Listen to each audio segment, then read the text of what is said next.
Good afternoon and welcome to TechNation's Roundtable on Training.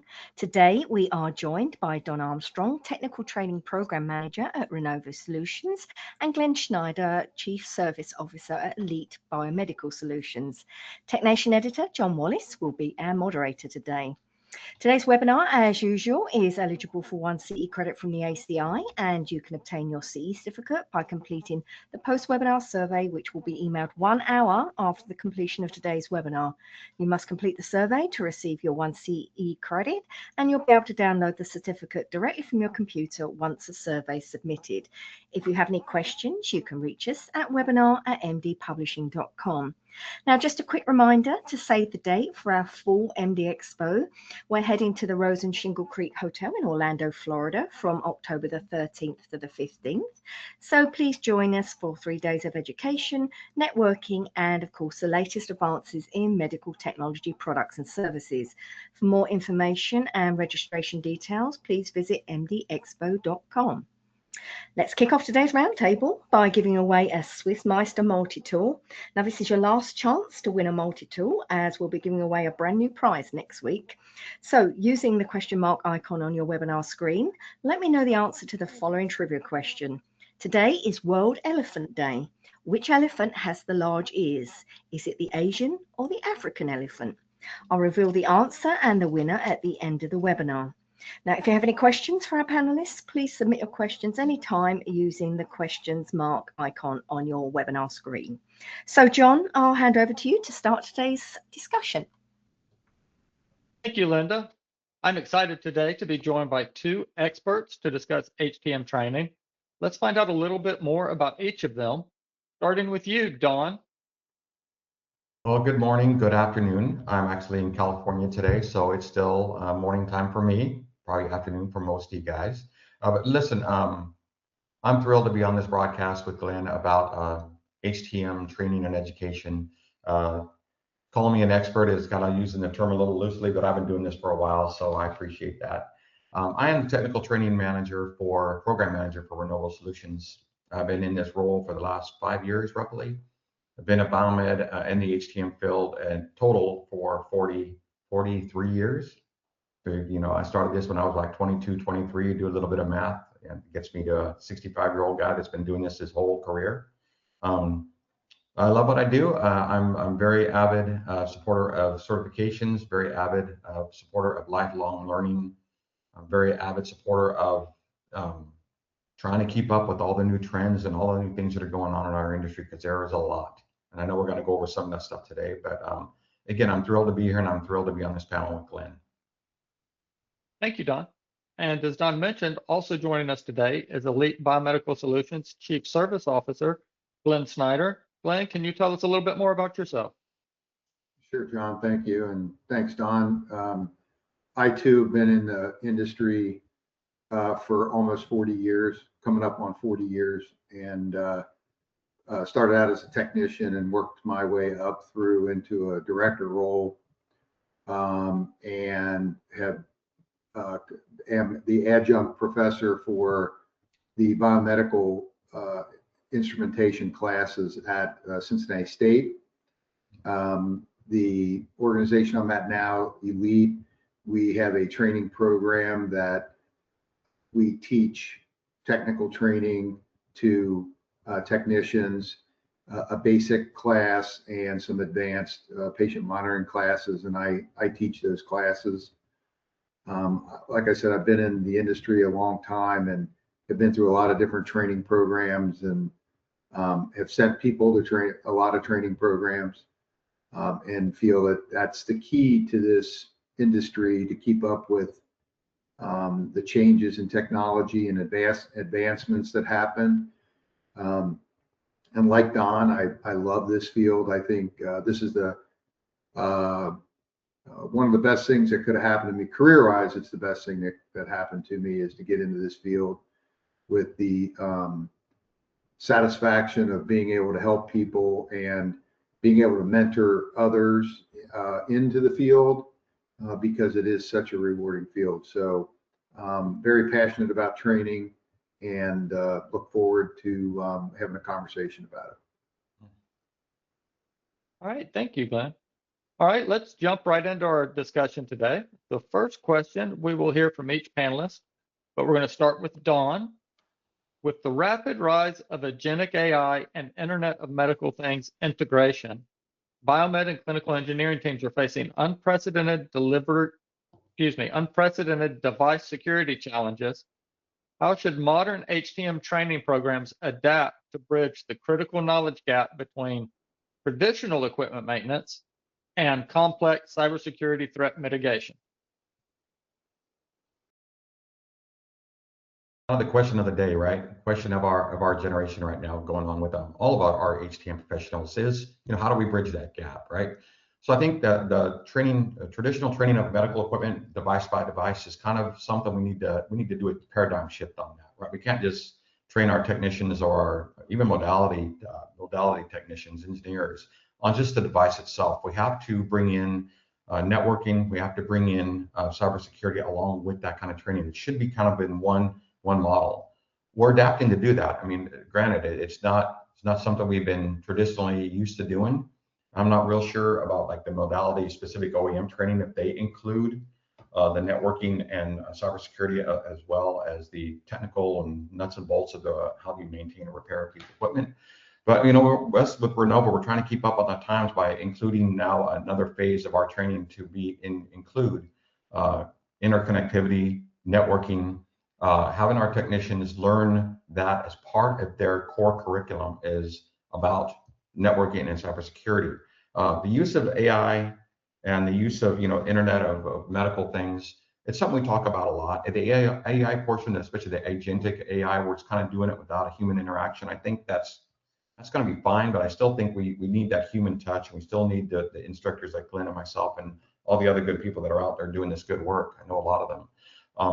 But it all kind of focuses on what we're getting, what we're passing over to our technicians, and what they're going to carry forward.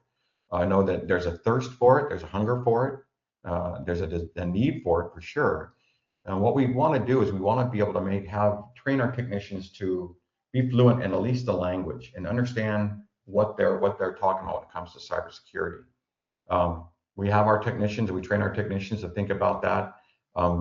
When they do incoming inspections or enter a new piece of equipment, get all that networking information. So that'll help us with our cybersecurity teams come in and try to work with that. So the training, again, I did some research this morning or recently. I keep saying this as I teach some of the CBET review courses and things like that about how many devices in our hospitals are actually networked. I kind of feel like almost all of them seem to be. I saw numbers today, but anywhere between 15% and 50% of the devices are networked. It seems like it's more than that. When you go into a hospital and you see a fleet of 7,000 infusion devices that are on the network, if you have a big fleet like that, so that's 7,000 out of your 30,000 devices or whatever. That's a lot. So it has to become part of our core curriculum. It's becoming more practical and easy to do because there's a lot of information out there, and we have a lot of great instructors that know how to do this and are kind of part of it. So again, and the use of AI, Internet of Medical Things, for me, it's just one of those things. Glenn and I talked about this before, just really brief in our opening, was, you got to keep up with new times. To be afraid of it is just to be avoiding it. It's part of what we're going to be working with going forward. Our newer technicians, entry level all the way to our senior level, and imaging technicians know a little bit about agentic AI. We're using it a little bit already, but not fully, because we don't want to really I don't want to say hand over to that, but there's a lot of things that we need to be able to see, train, do hands-on with, and make sure that everybody's getting this, just versus plug into a chat or a Claude or whatever it might be that can help somebody out. So I know that's a long-winded action, and I know we're ultimately not training our technicians now. John and Glenn knows this already too. We're not training them to be cybersecurity experts. We're just training them to be fluent in that language. So that's kind of the future of what our training is, and not even the future, where we are now. Thank you, Don. And then Glenn, same question for you. So like Don said, it's hard to find a device in the hospital that's not networked. The most basic thing that they do, or the most basic testing they do, is vital signs, and vital signs monitors are connected to the network. So it's very telling of where we're at. So soon enough, agentic AI is going to allow these devices to be talking to each other without human intervention.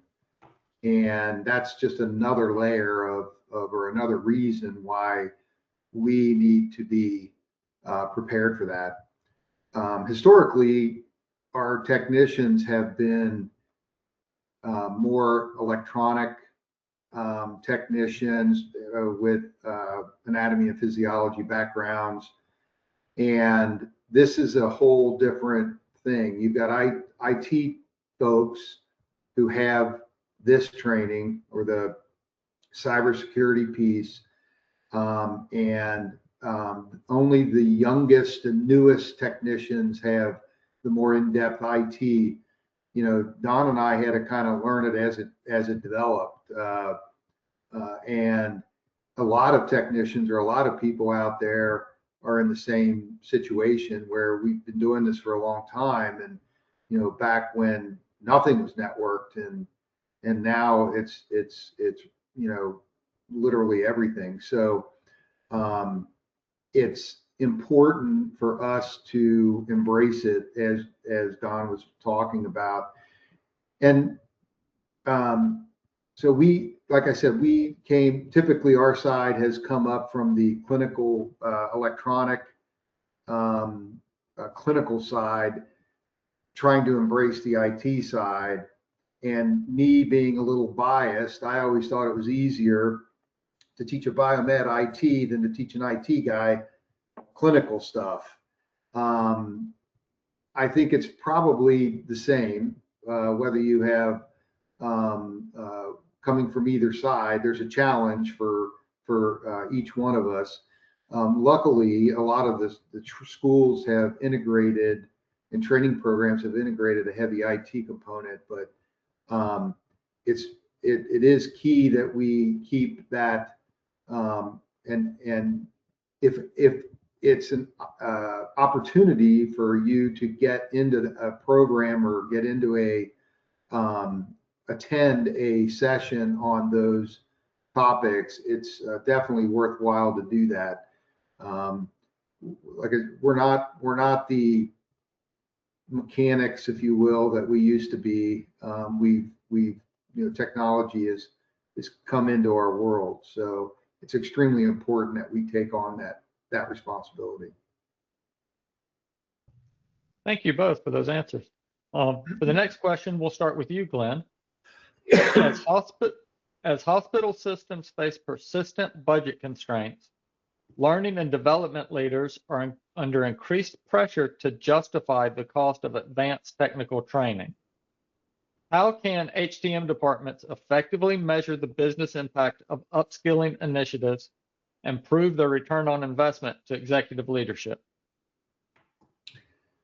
So this has been an ongoing question since I started in this field. Our teams tend to be more cost avoiders than by our upskilling and our training and our ability to service and maintain the equipment is a cost avoidance. It's a necessity. If we're not there to do it, somebody's going to have to come in and do it. So it's key to the operation of the hospital. There are several things that you can do to prove, if you will, to your leadership the value in having a high-skilled team. Obviously, the more advanced equipment, the more expensive the school, but the bigger cost savings. To have someone come in and do a service call on a piece of imaging equipment is getting close to the cost of a day, or could be the cost of a day of patient care while they're in there doing the service work. The downtime is the evidence you need. I believe it's approximately $1,500 to $2,000 per procedure that a hospital loses when an MRI or a CT goes down. So this, in combination with predictive maintenance, having a team that can do the maintenance and has the training to do it is the way to prevent that loss. That's a revenue loss. And that's what administration is looking at. They're looking at, okay, if I can't do patients, there's a couple things that happen. One, I'm losing financially, but they may go somewhere else. And we don't want to lose the patient to another hospital because our equipment is not functional. So I think having those, that evidence and collecting that data and providing it to leadership effectively is the key to this. And those key points, that's what they care about, is how often is it down and what can I do to prevent it from going down? Because it's imaging is, I'm focusing on imaging, but it goes across the board. It just because imaging is the highest revenue generating department in the hospital. So.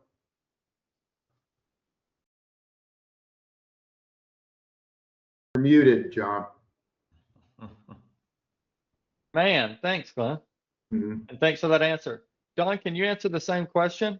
How can HTM departments effectively measure the business impact of upskilling initiatives and prove their return on investment to executive leadership? Boy, Glenn did a really great job of answering it, of course. And the old traditional ways of doing this would be, if you could train people and get rid of some contracts, you're going to save money, right? If you're going to be able to prove and show that by your KPIs that you're decreasing mean time to repair, if you're reducing risks and incidents, if you're doing all those things that a KPI report can show you, people will usually stay on board with training. It just really is. External OEM modality training is expensive, it's complicated, and not everybody really has access to that all the time, right? So, it's really a difficult one to do, and I know that my wife has actually nursing leadership, and she battles this a lot too. That one of the first budgets that gets cut is training. It happens with a lot of our departments. And biomed departments are looking to save their bottom line. They might get rid of some of that OEM training. Although, if us as managers and directors and supervisors, or even the technician himself, can prove that there's some value to getting that training, that's what you want to be able to focus on and put it in really simple, concise measures, if you will, to an executive. That's what they understand. You're going to get about 2 or 3 minutes with them anyway, so you might as well have that ready for you, right? John and Glenn, I'm going to go in a little bit of a different direction here. When it comes to the ROI for a company like Renovo and some of the other companies out there too, our training programs, internal training programs, have helped us with hiring and bringing in new people into our organization, right? So we started our Renovo University about 5 years ago with the idea that we could take someone coming in from maybe a second or third career, someone who's really entry level right out of school or just coming out from a different industry, let's say manufacturing, into the biomed field, and we could take them and train them through our phase training program. And when I first took over the training program, my thought was, at the end of 3 phases, I want them to come out of there more knowledgeable, more confident, and more engaged in their profession, right? Can't teach them every modality, can't teach them every make model, but we can teach them the culture and how to be a professional biomed. That kind of gets lost a little bit, right? So it's a hard ROI to teach, to put forward to an executive, let's say in an organization. But luckily enough for us, we really, our company, we bought into this. Our leadership has bought into this idea. And it's been proven through the last 5 years of training that we are putting out really comfortable, confident, engaged, ready to go biomeds versus just putting them on a bench and hiring them because they have some background, right? So again, there's 2 different ways to look at this. Are you looking for engagement, culture, great employees, or are you looking for that skill set? Both are important. Maybe one is measurable, maybe one is not measurable. Kind of hard to measure those intangibles that we're hoping to put forward and highlight with our training. And believe me, I've got lots of OEM training in my career, and almost all of them I had to prove there was a business case for it. Even business case to go to an AMI conference or an MD Expo, that kind of was always the type of thing. Well, why are we going to spend money for you to go to that? And the response is, I'm going to come back more knowledgeable, right? I can help the company out. And just get real brass tacks about the ROI. I mean, you really can't take a snapshot of somebody before they go to training and then after they come back from training and see if the performance improves, see if mean times go down, see if their repairs they get quick, faster, and more efficient. So again, lots of different ways to do that. And I'm hoping people out there are listening to this, and maybe you got your own example. Maybe you could share afterwards and say, what are you guys doing to do this? Because I mean, it's just not, it's a question for the industry. And like Glenn says, we've been answering this question for the last 40 years. Thank you. Don, the next question, and we'll start with you, is how does onboarding impact employee performance and satisfaction? One of my favorite questions. I really believe that you only get one chance to make a first impression, right? That's what the thought that kept coming into my head when I thought about a question like this. Is we are out there looking to hire great people, and when we bring on a great person, or we expect them to be a great person, we've gone through the whole hiring. We want to do a really good onboarding process for them, right? Whether it be Renovo, whether it be another third party organization, whether it be a hospital or an HDO out there. You get this employee in the first day, you really want to make a good impression on them, right? They want to make a good impression on us too, but we want to make sure that they have all the tools that they need to be successful, right?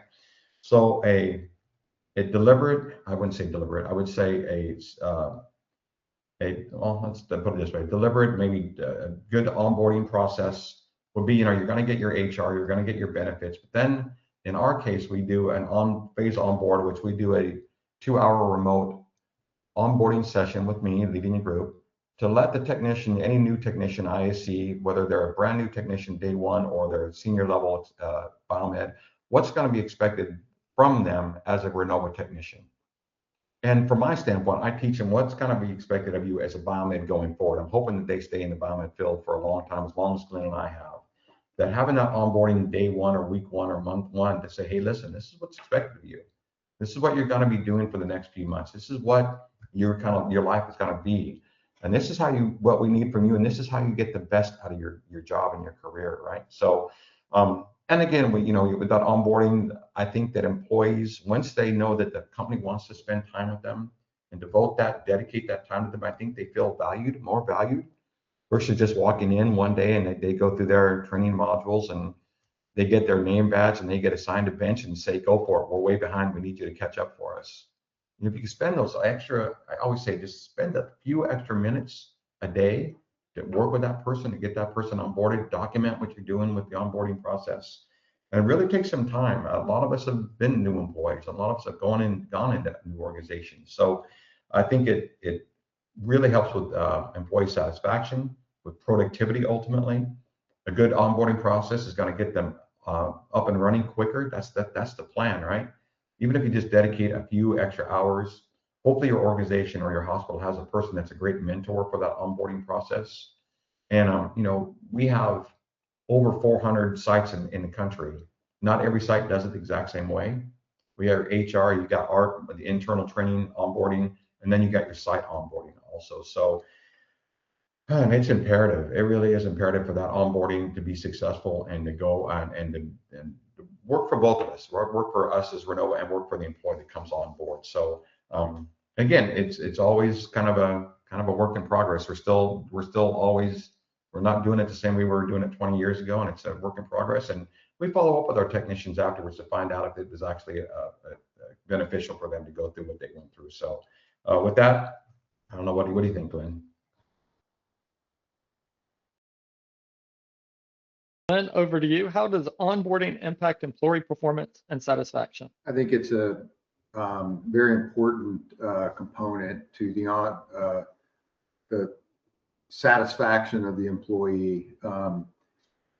Everybody needs to feel valued, and I think, as Don mentioned, by dedicating time and effort, you show that you value them as an employee. Training is part of that value.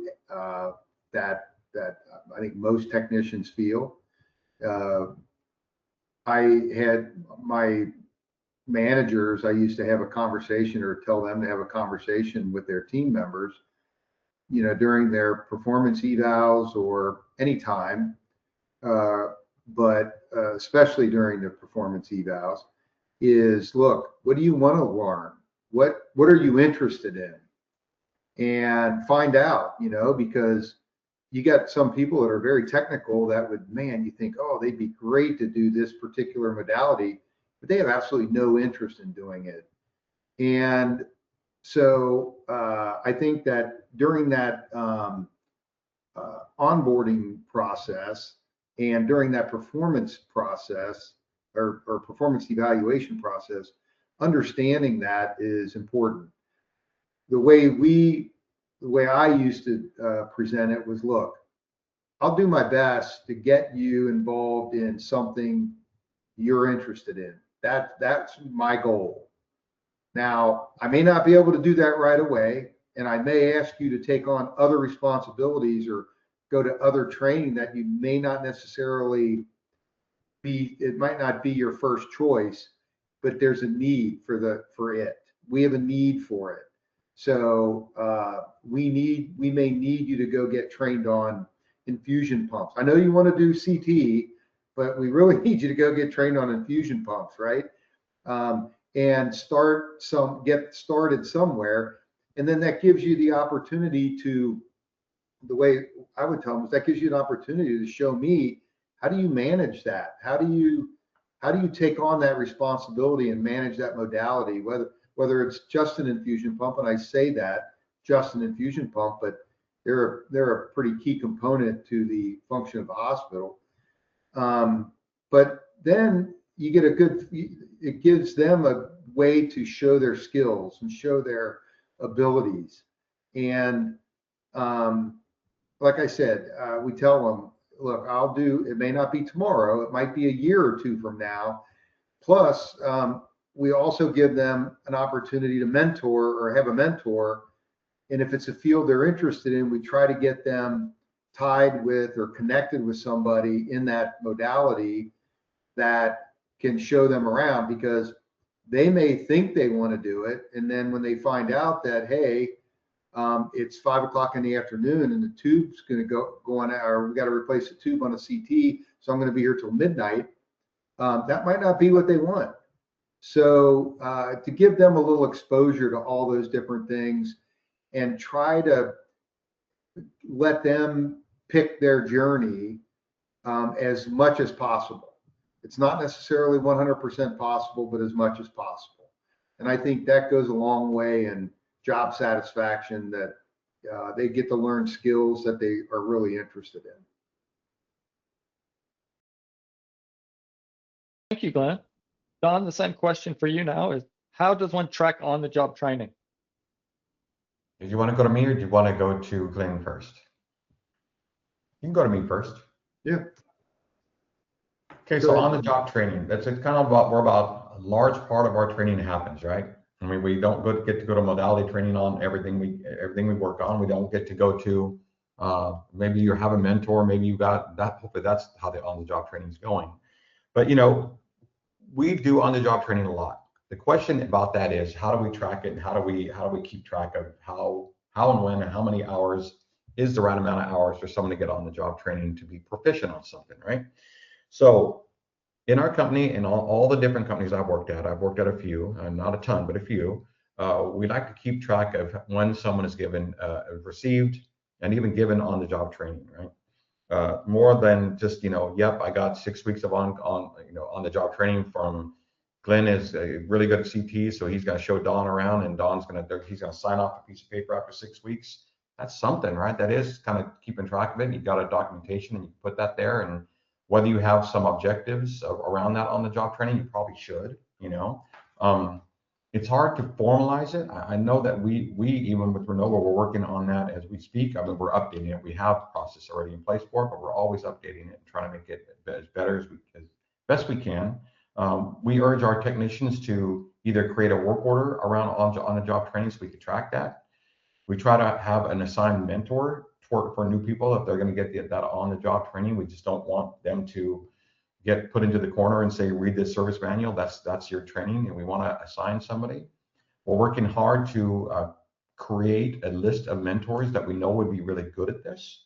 Just because I'm the best technician in my shop doesn't mean I'm going to be the best trainer to put with a brand new technician, because maybe I'm not that communicative, or maybe I just don't like to teach and train other new people. I mean, I don't know why it would be that way, but it could be. There are people out there that are that way.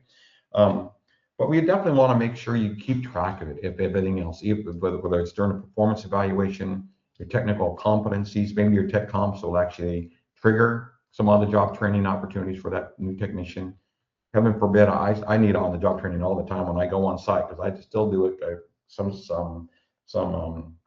on-call biomed work is still at this day for Renovo. When I go to a site, it's not like I know all the pieces of equipment there, so I have to work with somebody to get a little bit of training myself. So again, I got to say, on-the-job training is where a lot of our training kind of meets proficiency and competence. A lot of people get the training, but they still need that on-the-job training to kind of make it work, because we all learn by doing. We all learn by being successful.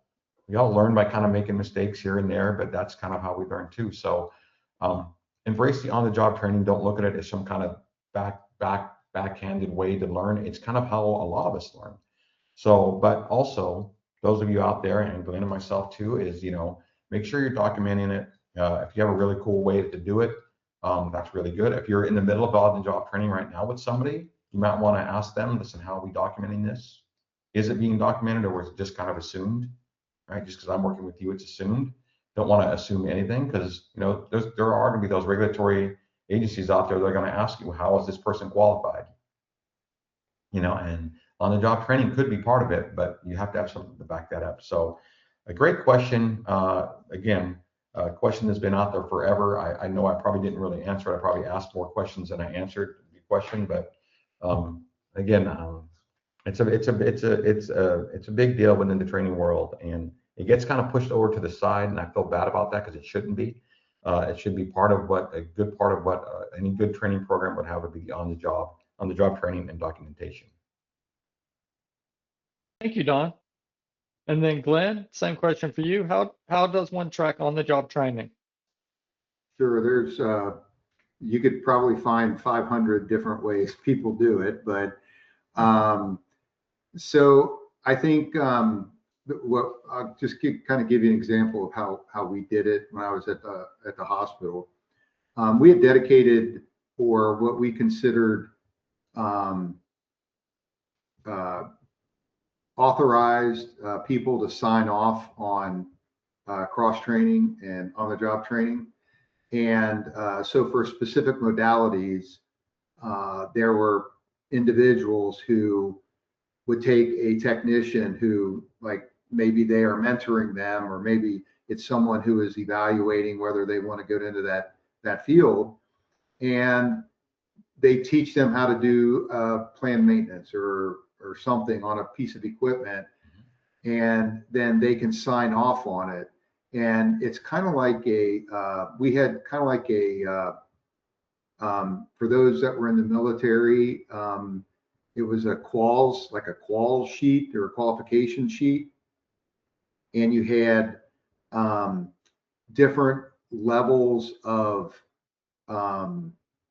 exposure or experience. So planned maintenance,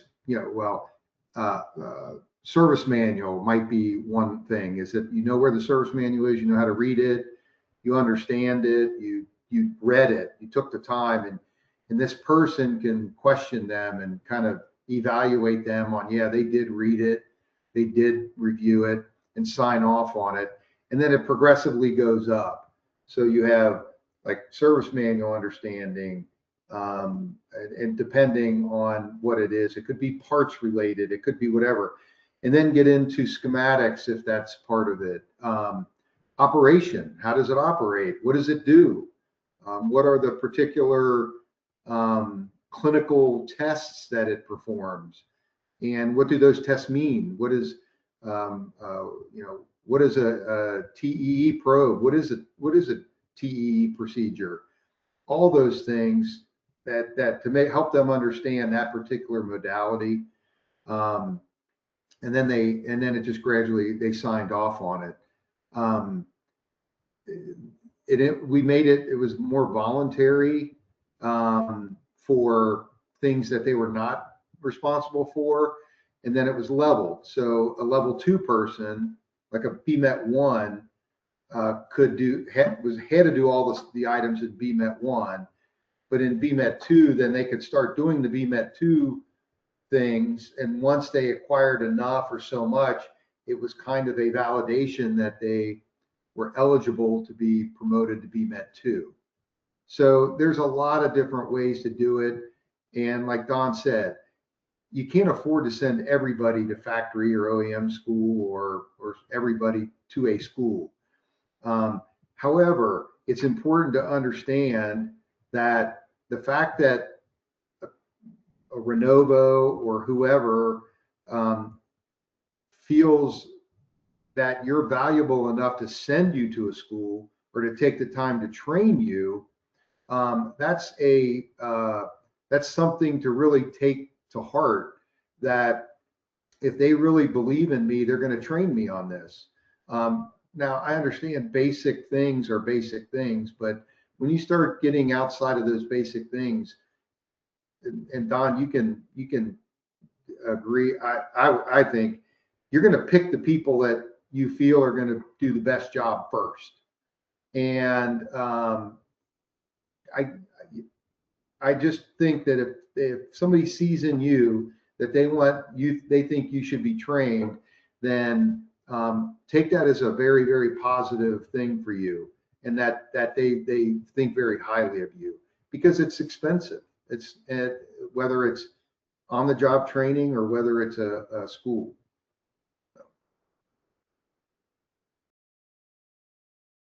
All right, thank you, Glenn.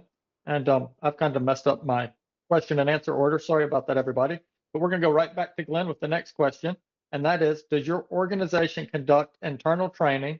And do you have a dedicated person or department who does the training? And what is the impact of that training? So currently I'm not in a hospital, but I will talk about my experience in a hospital. So we had, one of the things we did was when someone went to school, if they did go to a school, when they came back, they had to present at a department meeting on that school. So they had to present what they learned, talk about the equipment that they were trained on.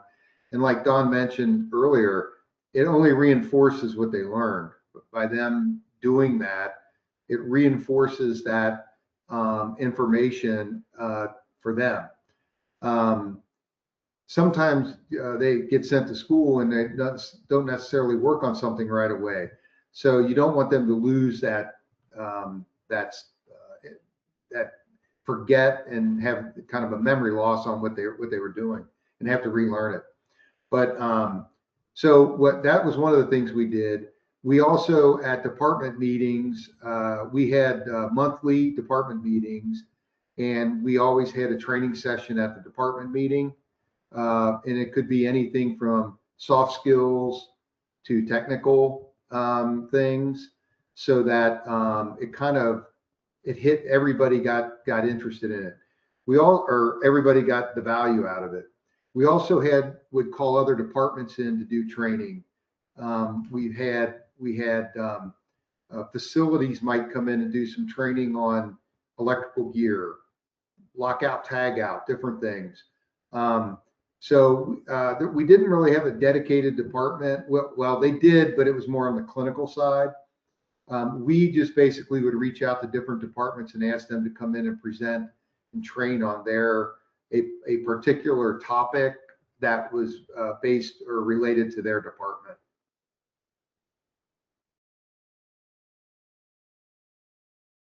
All right, thank you very much. And then Don, over to you. Thanks, John. Thanks, Glenn. Yeah, so this is a topic I'm going to try to look at my time clock here to make sure I don't go crazy on this topic. But yeah, we have a pretty robust internal training program with Renovo. We've been doing it probably since 2018, but we kind of retooled it in 2022 as we partnered with CBET College to help us with our educational platform and the LMS We have, right now, we have a phase on board. We have 3 technical training phases. We have a phase connect, which is our networking training. And we have our leadership management course that we provide for our managers. And I've put through about over 400 people through any one of our phases in the last 5 years, all internal. It's all for Renovo employees. The phase on board is a once a month program. We have the technical training program is run by me. We have a couple other people that do our CMMS training also that are part of the I wouldn't say part of the training team, but they are part of the Renovo Live team. That's our CMMS, and they do all the training for that. So we do a lot of internal training, and basically there it is. Biomed 101 stuff. From phase 1 is all that 100 courses, intro to electronics, intro to anatomy and physiology, and intro to troubleshooting medical equipment, IT, all the intro stuff you would think you would get in an entry-level Biomed 100 class. We provide during phase 1. And we have that's 6 weeks, and we bring them to San Antonio for a 1-week capstone, hands-on infusion pumps and patient monitors. We usually have about 16 of those, 16 technicians that go, and we have that class twice a year. So we put about 32 people through that course every year. Primarily meant for our newer, brand new technicians that don't have a whole lot of biomed background, people coming from second and third careers coming to Renovo. We can hire them now and train them. And basically, we're the 6 weeks remote, 1 week in person. That goes for phase 1, phase 2, and phase 3. They just step up in advanced levels of technical courses. All but 6 weeks with a 1-week capstone in San Antonio. Our Phase Connect is something we put together about the last year and a half because we had a really strong demand from our technicians and in our accounts about, are your technicians proficient with networking? So the class that we do is 6 weeks and 1 week again in San Antonio with a great instructor, I got to say, one of the country's best instructors when it comes to networking and IT. CBET College and myself teach this course. And then we have our leadership management course for our leaders and our managers within our company. So let's face it, we've all seen this happen before, where you take your high performing biomed and then you promote them to a supervisor or a manager without giving them the support that they deserve. And so we work with a great company to provide some supervisor and leadership and management courses for our technicians. And this is just a plug for myself and for my leadership, the operations team here with Renovo and with CBET. We're not just teaching them biomed. We're not just teaching them biomed skills and hands-on skills. We're teaching them culture. We're teaching them what it's like to be a professional biomed. I stake my heart and my soul in this statement by saying that's what we're really trying to churn out. Good technicians, great people, and great people that want to fit into a culture. And I mean culture of the HTM culture. Our company culture for sure. Renovo has got a culture that we really promote. It's all Renovo centric for sure. But we want these people to be lifelong biomeds and lifelong leaders and lifelong people that are going to mentor the next generation of this biomeds. Because if you look at Glenn and I don't have much hair, and Glenn's hair is gray. I think it's gray anyways. I don't know, Glenn. Maybe I'm mistaken. But we've been doing this for a while, so we're looking to push the new generation forward. And with our training too, we're able to identify, like Glenn says, what do technicians, if I get someone in phase 1 and phase on board and they're like, listen, I really want to run my own shop someday, that's important for me to know. And that's important for their manager or their account manager or their VP to know that, hey, listen, this person has got desire to do this. And it's not just for the raise or for the accolades, it's for he or she really wants to run a shop or be an administrator somewhere down the road. So we're very proud of our training program. Again, we got really kind of lightning in a bottle, and we've been really churning out some great product, not great products, but great stuff afterwards the last 5 years. So, yeah, I'd say we have an internal training program that we're really proud of. All right, thank you, Don. And then we'll go right back to you with this next question. And how do you see BMET training evolving over the next 5 to 10 years? What is AI's role in training, and are hybrid training models beneficial? So that's a lot to tackle. If you want me to repeat it, just let me know. No, you don't need to repeat it. That's fine. I get you. Do you want me to go? Or do you want Glenn? Go ahead, Don. Okay, so yeah, I think that the hybrid, right now we're kind of doing a hybrid training as we speak, right? We're doing 6 weeks remote, 1 week in Capstone. I think some of the manufacturers are going to get on board for that eventually too, because it is expensive to send someone away from your site to go to a manufacturer training, although we still need that hands-on training. Again, I don't see how we're ever going to replace any kind of hands-on training unless we can get people to come out to our sites or our hospitals and do that kind of training. I've seen some of that before where, you do get information sent out to you before you go to the manufacturer. So you kind of have a lot of that tackled before you even get there. As for the AI, how is AI going to support this? It's kind of being done already. I mean, people are being asked and, directed to go to some of the AI sites and just get that large language model to go ahead and spit out some training for you. Some training, what I would say, training like a program or steps or path to get trained on something. So I think it's in the next 5 or 10 years, I think it's going to be, I hope it feels the same way, but I think it's going to be a little bit different for sure. And those of you out there that got their 10 more years in you, 20 more years in you, I'm really, I'm excited for you. Really, I think it's going to be pretty cool what's going to happen. All right, Glenn, over to you. How do you see BMET training evolving over the next 5 to 10 years? What is AI's role, and are hybrid training models beneficial?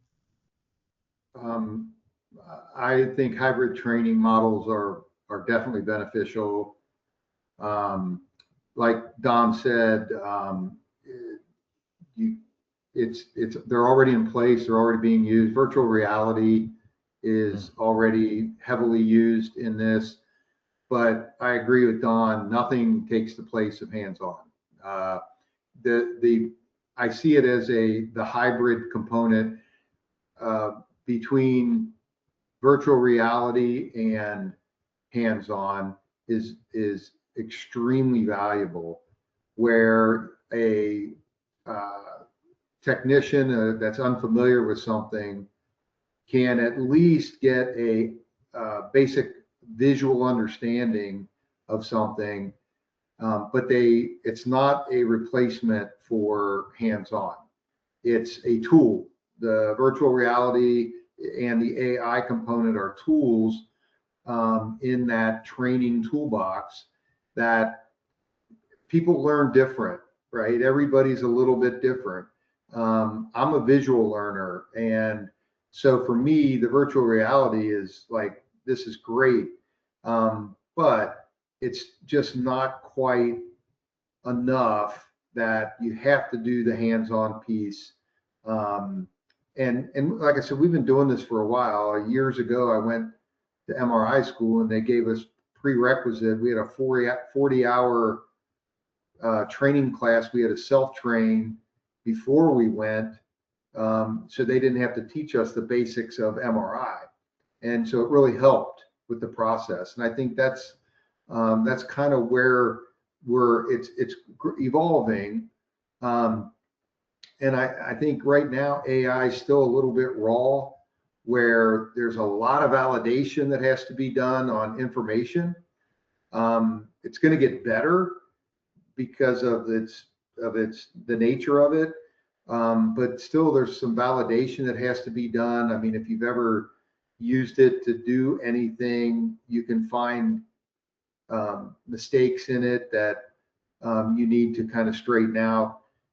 So I think that it's definitely a great tool, but I think it's going to be used more and more. But again, like I said, getting your hands on it is the only way to solidify that the supplemental learning component. Hey, Glenn, I have one thing too that I don't know if you can hear me. I think I have a lot of high hopes for the augmented reality too, that were either glasses or the goggles you can put in, you can actually see through the glasses into the device and it can actually point out what to do versus the virtual reality. I liked, but I got kind of scared because one time I was in a virtual reality, I didn't get scared, but I was in a virtual reality working on CT and I think I must have moved my head and I was standing on top of the magnet all of a sudden. Then I was trying to jump down. I felt like I'm standing there like frozen on top of a magnet, even though I'm standing on the ground, of course. But I think the idea of like you see those glasses that you can see through and it points you to where you need to go. And I think that having something like that in the next 5 or 10 years, affordability, and maybe each department would have a set of something like that. I know that the virtual reality, they're getting to a point now, they'll send you the goggles and you just put your iPhone into it and it actually runs you through the training, but you're still not touching a real thing. The augmented reality, I think that's kind of got a lot of promise. Try that in with your AI and really have it walk you through it. Kind of feel like you're working on a Da Vinci robot, but you're actually working on a piece of medical equipment. Right. All right, thank you, gentlemen. And then Glenn, we'll start with you for this question. What do you find is the best order for training methods? Self-study, hands-on, observation, YouTube, webinars like this, or something else? Yes, I think that all of it is beneficial, but I think definitely depending on your familiarity with the what you're working on, self study is a good starting point. That, like I mentioned, you don't want to go to a technical school to learn how an MRI works. You want to learn how to work on that MRI. So to understand the modality is important, and that can be done through self-study, through YouTube videos, through training sessions, basic training sessions on the functionality. There's so many good YouTube videos out there on functionality of how does an MRI work that is really beneficial. So observation is always good. Mentoring, having a mentor and being able to work with a mentor, you get to ask questions. You get to, because you can sit and watch a YouTube video, and if they don't answer your question, you got a question and they don't answer it, you're kind of hanging out there and you got to do more research. Whereas if you're doing an observation and you're working with somebody, those questions come up, you can get answers to them right away, and it kind of again solidifies that learning of that particular topic or modality. But definitely the final component of it needs to be hands-on. That's I think that's the final thing. But all the other things are great as supplemental components. Thank you, Glenn. And I am not a biomed, but I will throw out there too. You were talking about asking questions and having a question and not getting the answer on YouTube or whatever. MedWrench is a site that has a lot of forums and stuff on there where you can ask questions and other biomeds can chime in and help each other out. So that's another type of, I guess, education training that you could use. But Don, over to you. What do you think is the best order or process for getting that training? Well, I mean, I'll go straight down the line. I think foundational. I have got the foundational information, knowledge behind you, whether it be education or just knowledge. We kind of framed our training for the foundational stuff, the intro to electronics, even though we don't use heavy, deep electronics as much as we used to. Foundations and to A&P, because other than that, you're going to learn that by osmosis, just walking around and hearing it off the side of your ear, or self-study, or you hear a phrase that you're not familiar with and you go ahead and study it yourself. Nowadays, we get to walk around these little computers in our hands. You can pretty much get information as soon as you want it. So, but I think foundational information is real important to start with. Then you go to your observation, like Glenn said, and it's just straightforward observation, hands-on, mentoring, and then finally doing it, right? Because the information that you learn is going to stick once you start doing it. I've always been, you got to start, get that foundation, observe with somebody. And again, I'm an old OR biomed. I mean, I worked in the OR as a biomed for over close to 35 years of my career. And to train a new technician in the OR was very interesting. Even if they came in as an experienced biomed, there's a whole new set of rules when you go into the OR. And you gotta mentor the way. You gotta show them how it's like to be in an OR.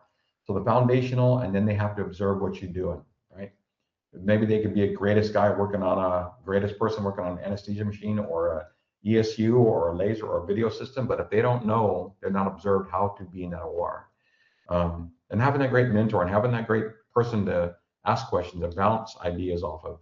And I want to throw something about the whole mentorship too. like I said before briefly, just because he or she is your best technician doesn't necessarily mean they're going to be the greatest mentor. Had one of our senior directors talk to me today, said, does a mentor have to be a Biomed 3? I'm like, no, a mentor could be a Biomed 1 or a Biomed 2. They may be great at teaching and showing somebody the ropes, right? And that they might love that part of their job. So all these parts are really important, right? The basic, having that foundation, observing, doing, having a great mentor, asking the great questions, and then eventually just getting down to doing the actual work and proving that you kind of have kind of learned what you're supposed to be learning. So it's like I say, you go straight down the line, but the best order, like I said before, is to start with foundation. All right, thank you. We did have a question come in. I know we're getting short on time, but we'll try to answer this one real quick. And Don, we'll go with you first. How do you distinguish a true training gap from a process, support, or performance gap when an engineer is struggling technically? Good question. That's a really interesting one. And I mean, I got to say that I'm hoping that the person that is struggling has an active manager or a mentor that they can actually talk to and find out why that is. I've had a lot of instances of this before, and where we've trained a technician 2 or 3 or 4 different times, shown them the procedure, and they just can't get it. And we need to find out why they can't get it, right? There's some kind of block. What's the roadblock? And that's, I don't want to say it's just a little bit of knowing who that person is and getting to know them and getting to know what their background is. Once that training has kind of been provided for them, and you've had successful trainings with other technicians and they seem to get it, then you kind of need to find out where the gap is. Most of the time, it's not a training gap. It might be just a block somehow that they can't get over. They struggle with it. They just can't get this one procedure down. They have a hard time reading a step-by-step procedure. It might just be as simple as that. They're just having a hard time following the procedure. So again, it's kind of good to sit down with that person and find out where the deficiency is. It was a hard one because I really liked the person and they were struggling with this device. We eventually had to pull them off them doing that device because he just could not get it. So good question, and active management and active mentorship here is probably the best answer to that. All right, and then Glenn, if you can share your thoughts. Sure. I agree with Don. I think it depends on how long you've known the technician, and if their manager is effectively working with them, they should be able to sit down with them and find out more about where they're struggling. Having someone that's versed in whatever they're trying to learn, work with them is I think important. And I would think that person might be able to shed some light if it's a technical training problem. They would at least be able to understand that. If the person is just not understanding the technology, that should be a little more evident. And try to understand how much time are they dedicating to learning this. Are they putting in the time and effort, or are they just trying to do they want to be spoon-fed, or are they really trying to learn it? Because some people, they think that they don't necessarily want to put in the effort to learn it. They just want to be able to do it. And that would be a performance problem. So, yeah. Well, good answers, everybody. Thank you so much for joining us today. And then I'm going to send it over to Linda so everybody can be reminded how to get their CE credits. Perfect. Thank you, John. And thank you, Don and Glenn, for your time. And of course, another great and informative discussion. I'd like to encourage everyone to visit our panelist company websites to find out more about the services they provide the industry. So please visit Renovo1, that's number1.com, and elitebiomedical.com. Now, as promised, the answer to today's trivia question is the African elephant. So congratulations to our winner, John Kimball in Ohio. A quick reminder, you can obtain your CE certificate by completing the post-webinar survey, which will be emailed 1 hour after the webinar finishes. You must complete the survey to receive your 1 CE credit from the ACI, and then you'll be able to download your certificate directly from your computer once you've submitted the survey. If you have any questions, you can reach us at webinar@mdpublishing.com. If you've missed our previous roundtable discussions, please visit webinarwednesday.live to view our whole archive. We'll be back next month with another roundtable discussion on the subject of infusion pumps. So again, please visit webinarwednesday.live for more details and, of course, complimentary registration. Thank you all once again for your time today, and I hope you enjoy the rest of your day.